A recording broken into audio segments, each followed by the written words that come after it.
Nimbarkacharya, because very less is known about his glorious contribution.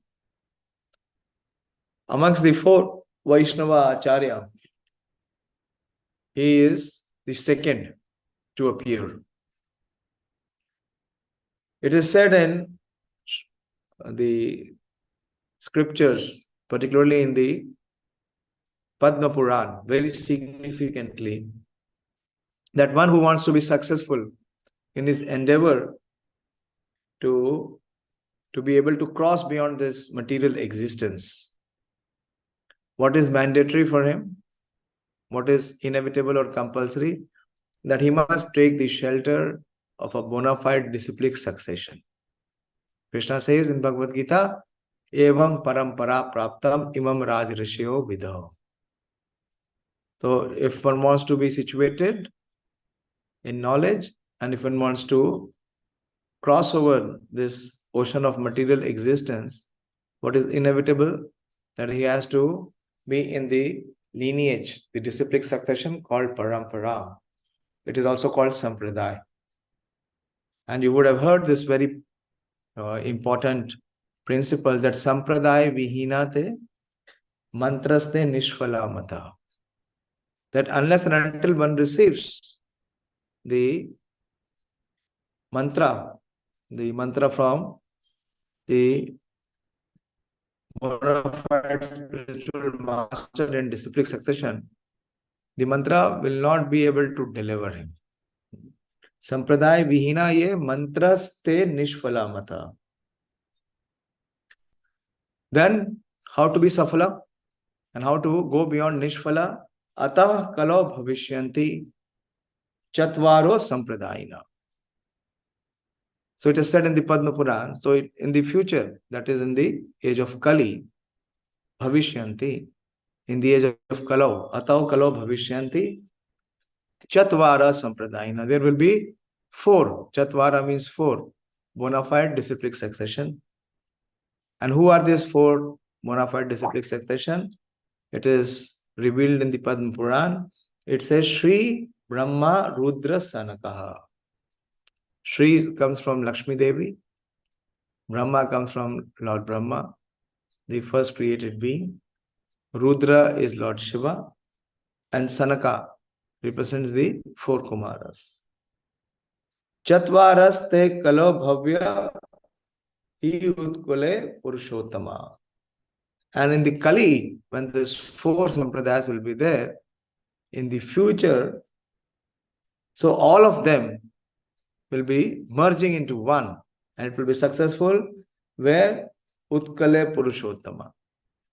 So the conclusion of all the four disciplic succession, or all the four sampradaya, their philosophy and their practice has been synthesized or culminized by the one great personality who will appear in Purushottama. Now, who is that personality? I am asking all of you. It's there in the Padma Puran. It is quoted in Prameya Ratnavali by Shripad Baldev Vidyabhushan, and is also quoted in Bhakti Ratnakar by Narahari Chakravarti Thakur. That personality is Lord Chaitanya Mahaprabhu. Chaitanya Mahaprabhu, he remained in Purushottama in his final years, last 24 years. So he concluded. And then further it is said that who will be the representatives of this four bona fide disciplic succession? Vishnu Swami. Vishnu Swami Vamana Angashashtaha Madhava Astu Brahmaha Ramanajastu Sheshanga Nimbaditya Sanakasya. So these four bona fide disciplic succession, they will have four bona fide acharyas or teachers. And what is the order? The first is Vishnu Swami, and he will be the portion of Lord Vaman Dev himself. Vishnu Swami Vamana Anga Sashtaha. Anga means the portion of the body. That is, first is Vishnu Swami. The first Acharya in the bona fide disciplic section was Sripad Vishnu Swami. Then it is said that Madhava Astu Brahmana, and Madhvacharya will be the representative of the bona fide disciplic section coming from Lord Brahma. ISKCON is also a branch of Madhvacharya Sampradaya. It is Brahma Madhva Gaudiya Sampradaya. And the third is Ramanujacharya. He is the incarnation of Ananta Shesha. And Nimbaditya or Nimbarkacharya or Nimba Anandya also he is called. He will be the representative of the four Kumaras led by Sanak Kumar. And Śrīla Nimbarkacharya is also considered to be the incarnation of Lord's Sudarshan Chakra. It is mentioned in the scriptures. Sudarshana Mahabaho Koti Surya Samaprabha Agyandha Timirandhanam Vishnur Marga Pradarshaya. So Sudarshan Chakra is very, very powerful weapon of Lord Vishnu. And it is resplendent. It has the brightness or tejas of multiple suns, crores of suns, Koti Surya Samaprabha.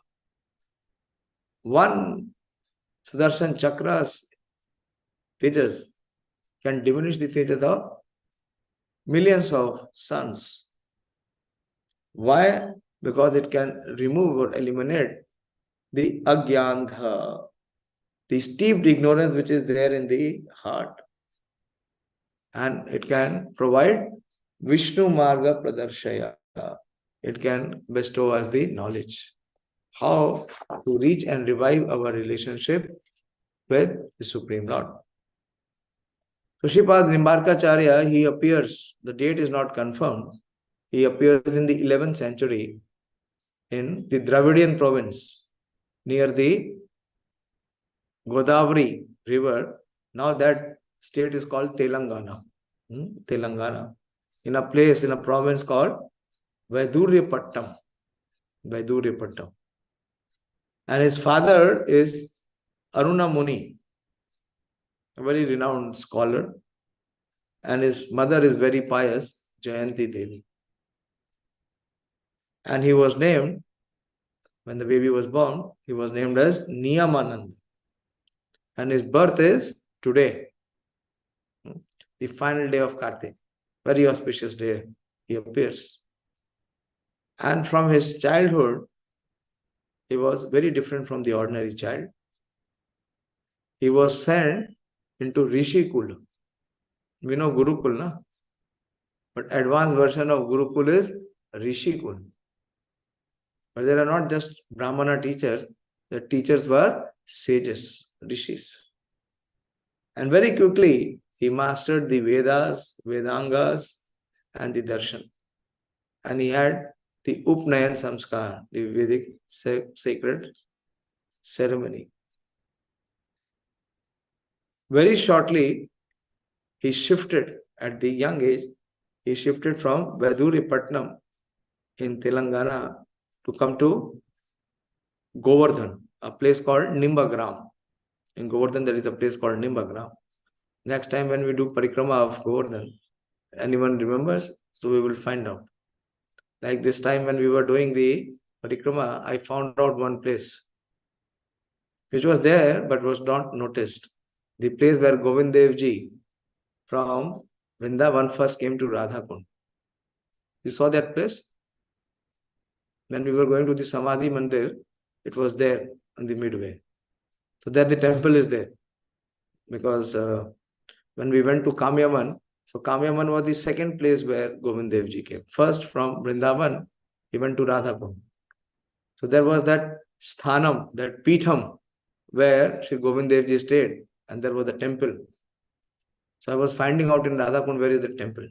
So I found out. It is near to the Samadhi of the three Goswami, Shri Raghunath Das Goswami, Shri Raghunath Bhatt Goswami, and Shri Krishna Das Kaviraj Goswami. So there is this place called Nimbagram. in Govardhan. It is near to Govardhan. So he relocated. He came from Maiduri Patnam and he stayed in Nimbarkacharya in Govardhan. And he was very much absorbed in performing his sadhana bhajan. So the Madhavas, and he is the one who first in this lineage they established the worship of Sri Radha, Srimati Radharani with Krishna. We don't see in any other lineage. If you see to Madhavas, their headquarters is Udupi. Nimbarkacharya, their headquarters is Udupi. How many of you have been to Udupi? Madan Swarup Prabhu went with me. Pradeep, you have gone to Udupi? No, Prabhu. No, none of you. So if you go to Udupi, they have the worship of the Lord in the Vatsalya mood. In the Vatsalya mood. And they worship Krishna in his Vatsalya form. Only Krishna is there. But the worship is in the form of Narayan. They worship him as the incarnation of Lord Narayan. Balakrishna. And if you go to Sri Sampradaya, we went to Srirangam, where the worship is of Lakshmi Narayan. Their headquarters is Srirangam, and they worship Lakshmi Devi as the consort of Lord Narayan. And if you go to Rudra Sampradaya, Vishnu Swami, they also, the Pushti Margis, mainly the Gujaratis, when we go to Govardhan, towards the side of Jatipura and forward, there you see many Pushti Margis. Gujarat, if you will see the board, they are all written in Gujaratis. But they also have the mood of Vatsalya. They also worship Krishna in his childhood form. So their rasa is either Vatsalya or Dasyam. But for the first time, Sripad Nimbarkacharya, he established the Madhurya Bhav. He established the deity of Srimati Radharani along with Lord Shri Krishna. So there is very striking similarity between the Nimbarkas and also the Gaudiyas. Firstly, the philosophy of Sripad Nimbarkacharya, it is called Dvait Advait. Dvait means difference or duality. So what is the difference? The difference is between the Jiva, Prakriti and Ishvara. That is Dvait. And what is Advait? Is the non-difference or non-duality of Jiva and Prakriti. So one is the Paratantra Sattva Bhava. Paratantra means both, if you see, the Jiva and the Prakriti, they are both dependent on the Supreme Lord. They cannot be independent. They cannot have independent existence. And the other is, even after they have dependent or they have oneness, there is difference. And their philosophy is very clear that universe is not illusion, very distinct from what the Shankarites or the followers of Shankaracharya, the monoism theory. And they believe in Shakti and Shaktiman. They follow the 6th form of surrender. And they also practice the 9 limbs of bhakti. There are very common practices. And they also chant the mantra which is 16 syllable. But their mantra is not the same mantra that we chant. Their mantra is Radhe Krishna, Krishna Krishna, Radhe Radhe, Radhe Sham, Sham Sham, Radhe Radhe. They also apply 12 tilaks like we apply. But they also chant the same mantras while applying the tilak what we apply in 12 places. They also wear strands of tulsi mala like we wear. We wear 3 for initiated. They still wear 2. Although their tilak is different. So Nimbarkacharya preached extensively his philosophy of Dvait Advaita. And he also drove off, he completely diminished the theory of monism, which was spread by Sripad Shankaracharya.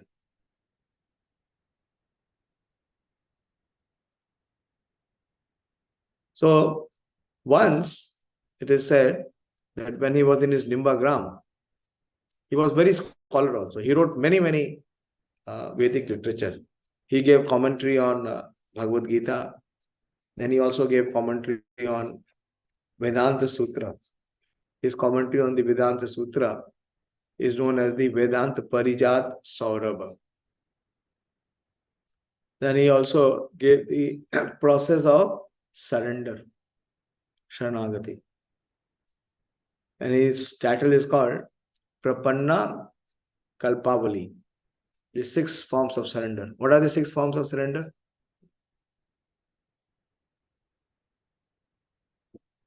Who knows the 6 forms of surrender?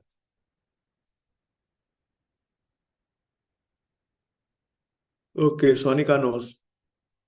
Who else? Manini Mataji?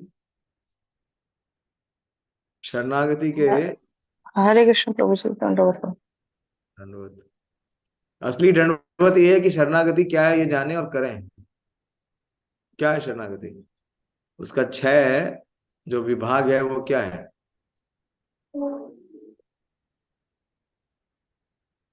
ठीक से पता नहीं प्रभु जी. ये असली चीज तो पता नहीं है. दंडवत हम करते हैं लेकिन दंडवत का मतलब क्या है वो हम जानते नहीं. मनोराम प्रभु, what are the 6 processes of surrender?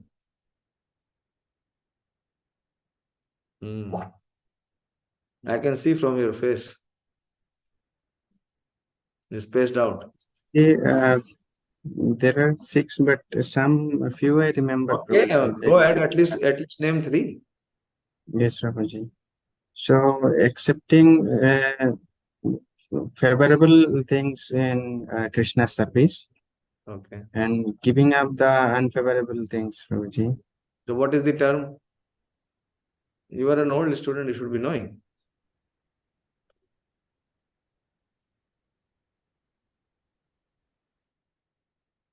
Anukulasya sankalpah. Pratikulasya varjanam.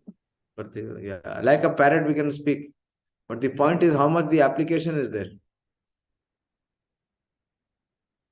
What are the other 4? बताइए माननीय माता जी. याद नहीं. याद इसलिए नहीं है कि उसको प्रैक्टिस ही नहीं करते तो याद कहां से होगा. जो चीज हमारी लाइफ का पार्ट है वो कैसे भूल जाएंगे. जो लाइफ का पार्ट ही नहीं है तो वो भूल जाएंगे. वो याद कहां से रहेगा.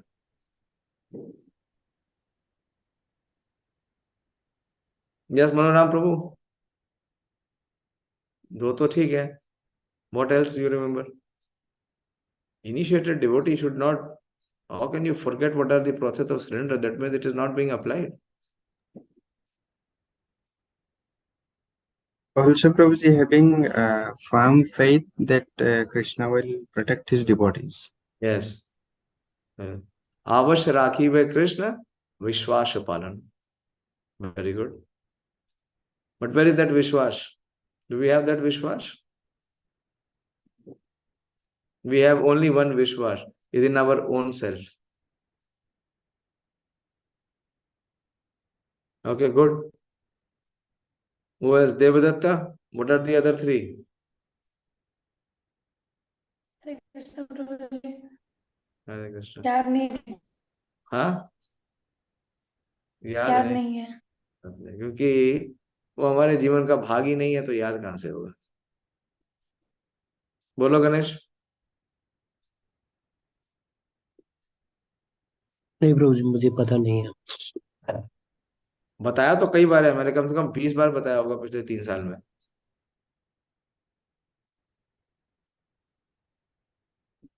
Pradeep?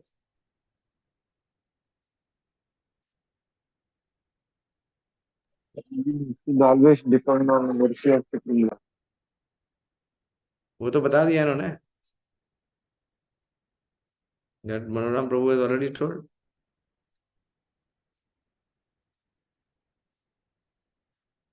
Pranam Prabhu, you know? It is there in the songs of Śrīla Bhaktivinoda Thakur. No, bro.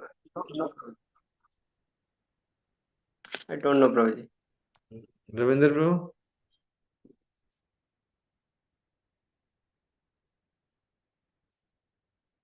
Your hand is up. बोलिए. Okay, yes. बोलिए प्रियंका माता जी. प्रभु जी, थर्ड इज गोत्रत्वे वर्णम तथा except that Sri Supreme Lord Krishna is a guardian, is our master. Okay. And maintainer. Goptrutta Varnam means that he is the maintainer. We don't depend on anyone else. He maintains us. Very good. Then Atmanikshepa Karpanye Sadvidha Saranam Gati. Atmanikshepa, full surrender and humility. Humility. Very good. Yes. The first is humility. Dainya, Atmanivedan. Then Avash Rakhibe Krishna Vishwasapala. Bhakti Anukul Matra Karire Svikar Bhakti Pratikul Varjan Angikar. So this is sixth. So that is same way. There is no difference. Then he has also given a book on Prarthana, prayers. Prata Smaran Stotra. How we should be remembering the Lord. Then he has given many books. His main place of worship he was always in Vrindavan, Nandagram, Barsana, Govardhan, and Nimbarkacharya. They also perform parikrama like we do. And his foremost disciple was Śrīla. So he extensively preached in North India, in Rajasthan, in Haryana, in Jammu and Kashmir, in many parts of Rajbhumi. There are many followers of the Nimbarka sect, which is one of the authorized bona fide disciplic succession. And Chaitanya Mahaprabhu accepted two principles from Sripad Nimbarkacharya.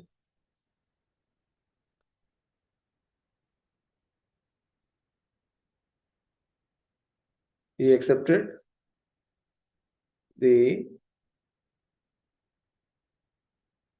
Gopi Bhav, the highest sentiment of worship which is expressed by the gopis. And also he accepted the Ekant Radhika Ashraya, that one has to take exclusive shelter of Srimati Radharani. He accepted two elements each, and it is said that Lord Chaitanya Mahaprabhu, he appeared in Navdeep Dham at the time of Nimbarkacharya. Nimbarkacharya appeared at least 350 years before the appearance of Lord Chaitanya Mahaprabhu. But in Navdeep Dham Mahatya, Śrīla Bhaktivinoda Thakur writes that Nimbarka or Nimbarkacharya was in his previous life a very pious Brahmana. And this Brahmana was in Navdeep, in the place of Rudradeep. You remember we had gone to Rudradeep. It is also called the Bilva Paksha. And this Brahmana used to worship Lord Shiva by offering him Bilva leaves.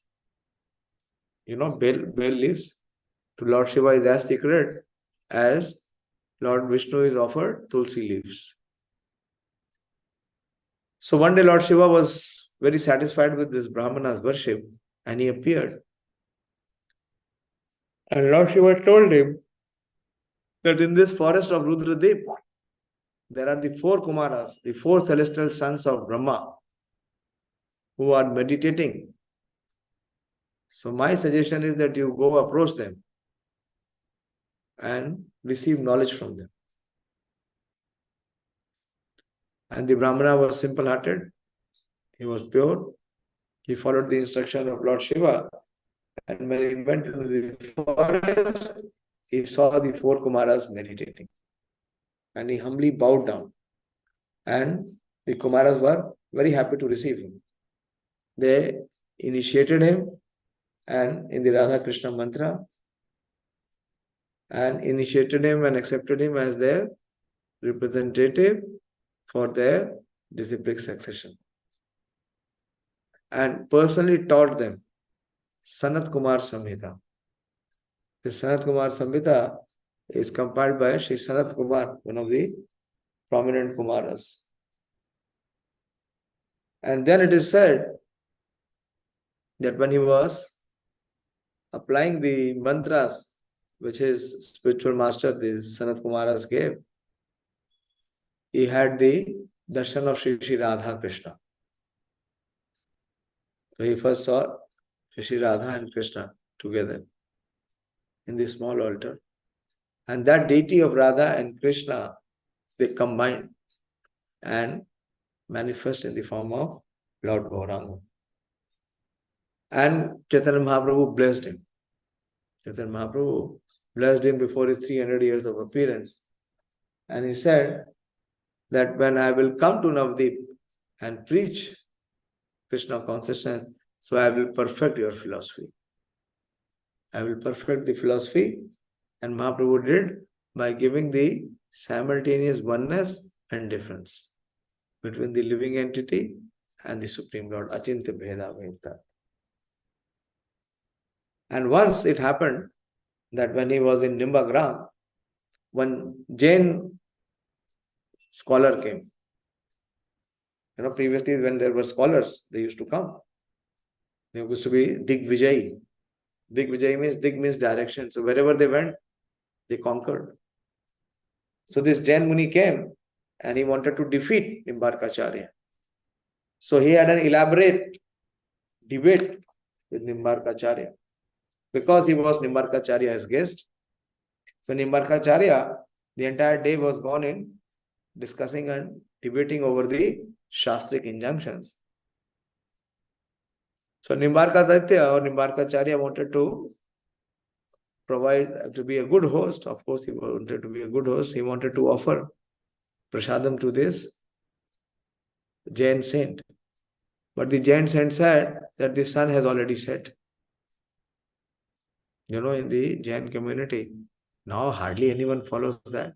But those who are really pure, so after the sunset, they don't eat. There is a very scientific reason for that. Because if you eat after the sun is set, your digestive capacity is low. The Jatra Agni is low. The Jatra Agni, the digestive power in the Udar, in the stomach, is maximum when the sun is in the sky.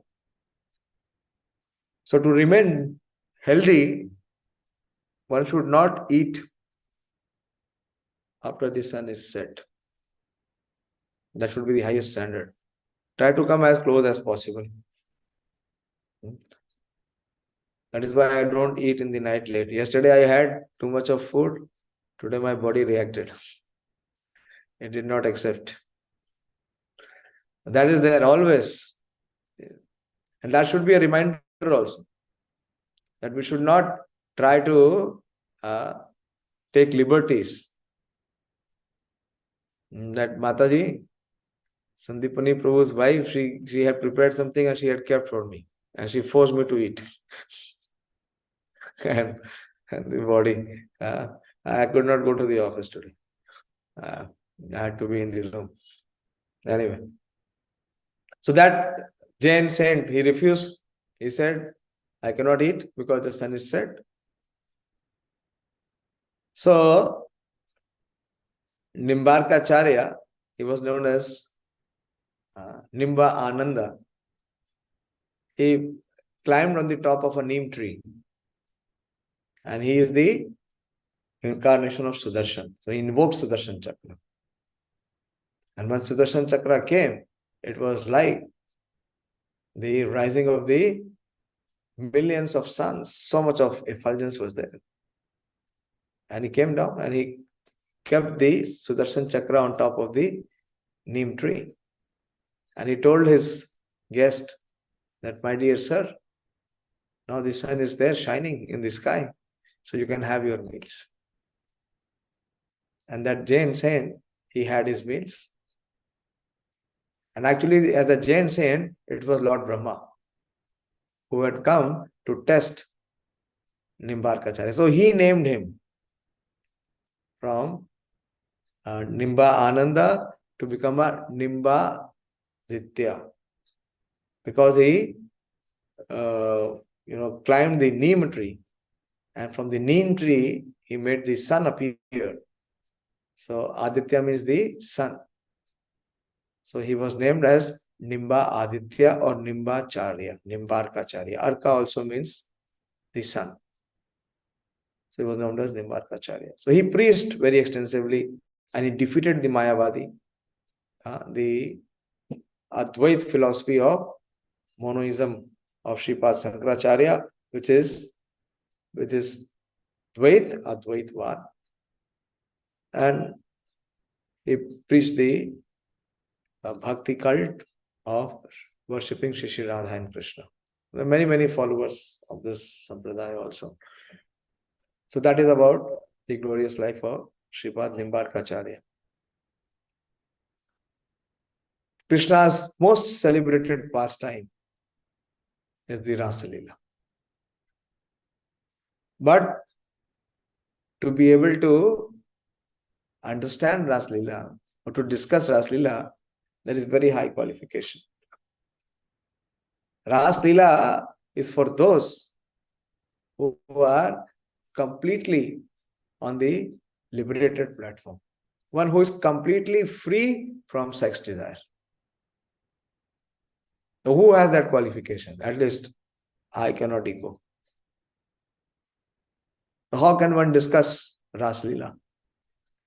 Because one will bring it down to the level of his understanding or his conception and perception that it is a exchange between a young girl or a young woman and a young man.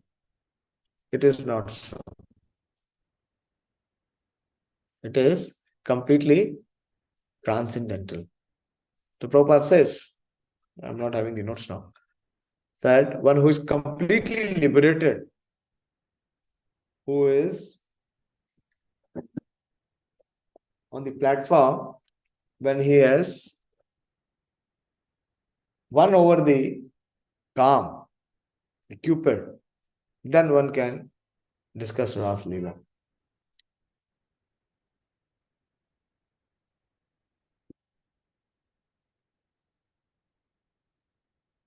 Prabhupada says it is Prabhupada's lecture in Vrindavan on August 11, 1974, that Krishna's Leela with the gopis is the most confidential Leela. And we should not entertain this Leela unless we are liberated on the Paramhamsa. Why? Because it is very difficult subject matter. And a person cannot understand it. They will imitate it and they will fall down. So first of all, unless and until one know who is Krishna, what he desires, and how we shall act for the pleasure of Krishna. So this is the most confidential part of Krishna's pastime, most advanced. And this is the most relishable pastime. I have just 5 or 7 minutes, but I want to share with you what is the level of the gopis.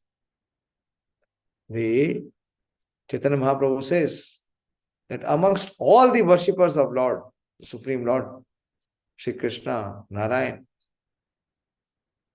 the worship of the gopis is of the highest standard, Aradhyo Bhagavan Vrajesh Taneya Tadhamam Vrindavanam Ramya Kachid Upasana Vrajavadu Vargenava Kalpita.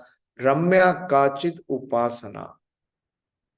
The Upasana, the worship done by the Ramya Kachid, the denizens of Vraja, Vrajavadhus, Vargenava Kalpita. There is no comparison to the level of worship which has been performed. The highest level of worship is by the worship of the gopis.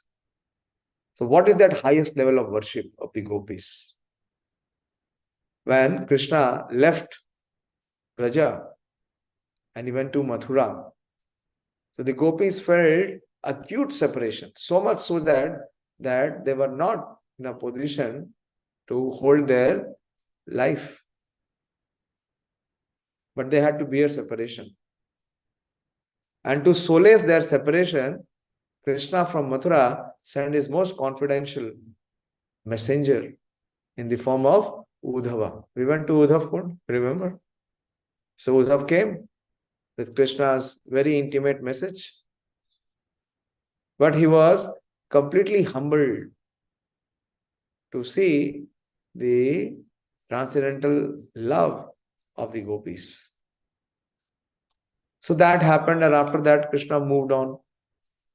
After staying in Mathura till 28 years, Krishna remained in Vraj for first 16 years, and then he moved on to Mathura till 28 years.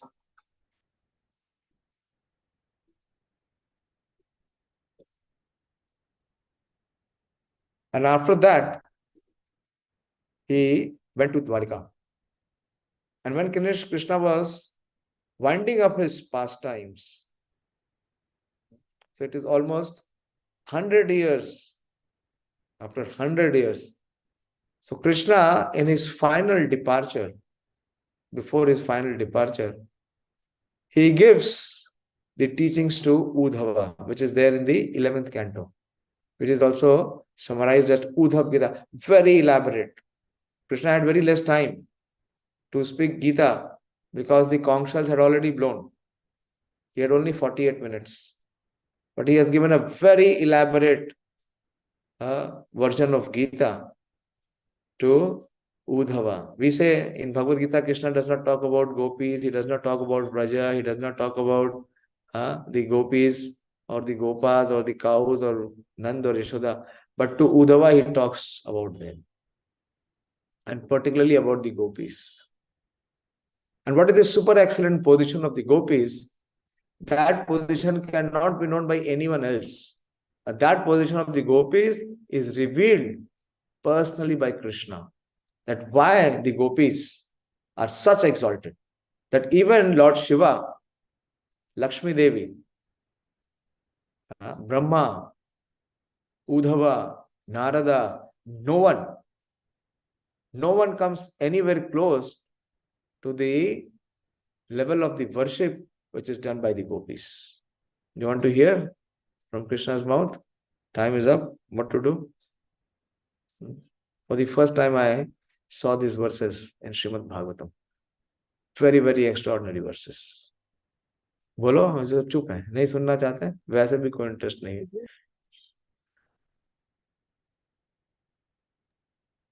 मैं सोनिका को अकेले बता दूंगा, बाकी सबको क्या सुनाना. वैसे भी उस लेवल पे तो कोई है ही नहीं. जिनको नहीं सुनना है वो please leave and go.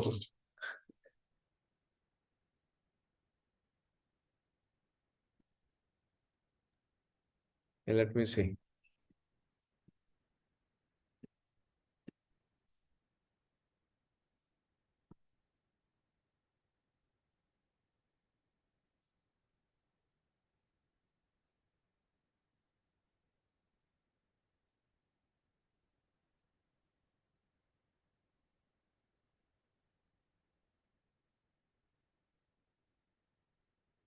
So this is from the 11th canto, 12th chapter, which is entitled Beyond Renunciation and Knowledge. And this is, I'm picking up from the 9th verse. So Krishna is telling Uddhava, this is most confidential, the final lesson given by Krishna to Uddhava. You see that a person, he does many things in his life. Like you were studying, you have studied in high school, then you have studied in graduation, but you have also studied in PhD. So what you have studied or whatever has been your conclusion in high school, it does not matter. But the conclusion that you give in PhD, that matters the most. So here we see the final conclusion given by Lord Krishna just before his departure to Uddhava. So he is saying, Yamna yogena sankhena dhanavrata tapodhrave vyakhya swadhyaya sannyasa prapnuyat yatnavanapi. Even though one engages with great endeavor in the mystic yoga system, philosophical speculation, charity, vows, penance, ritualistic sacrifices, teachings of the Vedic mantras to others, personal study of the Vedas or the renounced order of life, still one cannot achieve me. Uddhav, still one cannot achieve me. Yesterday, we were discussing Vasudeva Bhagavati Bhakti Yoga Prayojita. That what is the high grade activity? Many people think these are the high grade activity. Austerity, penance, charity, study of Vedas. So Krishna is saying, all this one cannot achieve me. They're all useless. Then Krishna speaks in the next verse. I'll just take the translation. The residents of Vrindavan, headed by the gopis, were always completely attached to me with deepest love. Therefore, when my uncle Akrura brought my brother Balram and me to the city of Mathura, the residents of Vrindavan suffered extreme mental distress because of separation from me and could not find any other source of happiness. So the purport says, this is by Srila Prabhupada's very scholarly disciples. This verse specially describes the sentiments of the cowherd girls in Vrindavan, the gopis. And Lord Krishna here reveals the incomparable love they felt for him. As explained in the 10th canto, Lord Krishna's uncle Akrura, sent by Kamsa, came to Vrindavan and took Krishna and Balram back to Mathura for a wrestling event. The gopis loved Krishna so much that in his absence, their consciousness was completely absorbed in spiritual love. Thus, their Krishna consciousness is considered the highest perfectional stage of life. They were always expecting that Lord Krishna would finish his business of killing demons and return to them. And therefore, their anxiety was extremely moving, heart-rending display of love. Anyone desiring true happiness must take to the devotional service of the Lord in the spirit of the gopis, giving up everything for the pleasure of the Supreme Lord.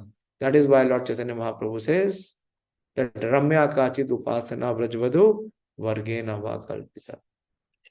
Further he says, Dear Uddhav, of all those nights that the gopis spent with me, their most dearly beloved in the land of Vrindavan seemed to them to pass in less than a moment.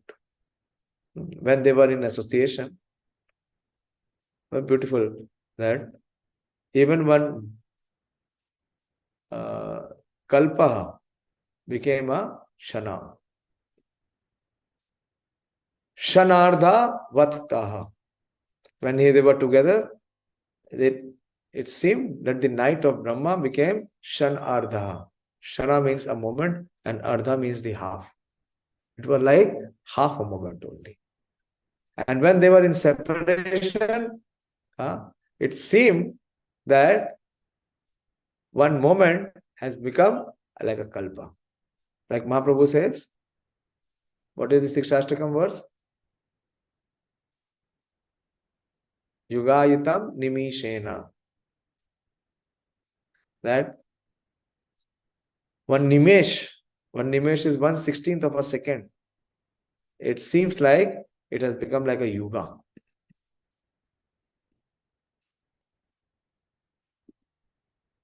Bereft of my association, however, the gopis felt that the same nights dragged on forever, as if each night were equal to the day of Brahma.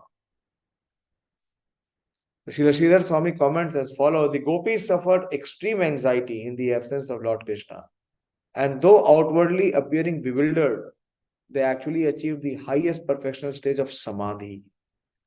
Their consciousness was intensely and intimately attached to Lord Krishna, and by such Krishna consciousness, their own bodies seemed very far from them. This is something which is never heard of. That their own bodies seemed very far from them. Even though people normally consider their body to be their closest possession. In fact, the gopis did not think about their own existence. Although a young woman normally considers her husband and children to be her dearmost possessions, the gopis did not even consider the existence of their so-called families.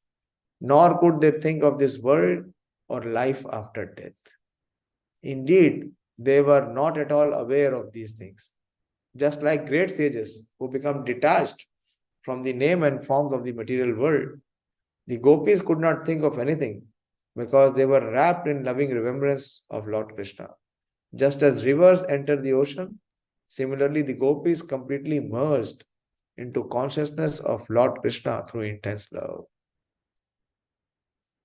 Srila Sanatana Goswami comments on this verse and he says, Krishna Chakravarti Thakur, he says that the sages who are in Samadhi, so what they achieve in Samadhi? Labante Brahma Nirmanam Rishya Sheena Kalmasha. In the 5th chapter, when we will come, Labante Brahma Nirmanam. So what they attain? They attain Brahma. But Krishna Chakravarti Thakur is saying that the gopis do not achieve Brahma. They achieve me. They attain me. They've already attained. Why? Because of their constant meditation. And nothing else can come in between. So in short, I will stop here. It's a very deep discourse. We are not qualified to speak all this. Because in our case, where do we stand? Nowhere. But this is the super excellent position of the gopis. So Krishna performed ras with them. What is ras? Rasa. Every jeev is looking for that rasa or that mellow or that exchange with Krishna, that loving exchange. So these are the devotees for whom Krishna is madly in love. Why? Because of their surrender. To the extent we are surrendering to Krishna, to that extent, we can know the Raslila. What know the Raslila? One can enter into the Raslila. Prabhupada has given the process of how to participate in Raslila. Prabhupada says in one of his lectures that we can enter into Krishna's dance party. Krishna's dance party. Hare Krishna. And today is also Tulsi Shaligram Vibha. Tulsi Devi cursed Lord Narayan when he killed his demoniac husband to become a stone. It is actually Vrinda Devi. Vrinda Devi, and Vrinda Devi incarnates as Tulsi. But the Lord is very merciful. He accepts Tulsi Devi as his consort, and every year on the final day of Kartik, there is this marriage ceremony. And also today is the last final day of Bhishma Panchak. Bhishma Panchak I told you, no? On the first day. I told about Bhishma Panchak. The final day of Bhishma Panchak. So thank you very much. So these were the festivals. Meditate. From tomorrow there is Katyayani Vratha. Very, very austere Vratha. The gopis perform to attain Krishna. For us, what is the Katyayani Vratha? Is book distribution. Bhagavad Gita Marathon. From tomorrow, Bhagavad Gita Marathon begins. We must all participate in the marathon to purify ourselves and to please the Acharyas. Thank you very much. Shri Nimbarkacharya आविर्भाव तिथि महामहोत्सव की जय, श्री कार्तिक पूर्णिमा की जय, श्री यास यात्रा की जय, श्री तुलसी शालिग्राम विवाह उत्सव की जय, श्रील प्रभुपाद की जय. From tomorrow we'll continue. Please memorize all these verses from verse number 3 till 7. And we will continue tomorrow. Hare Krishna. Somebody wants to say something? कुछ कहना है?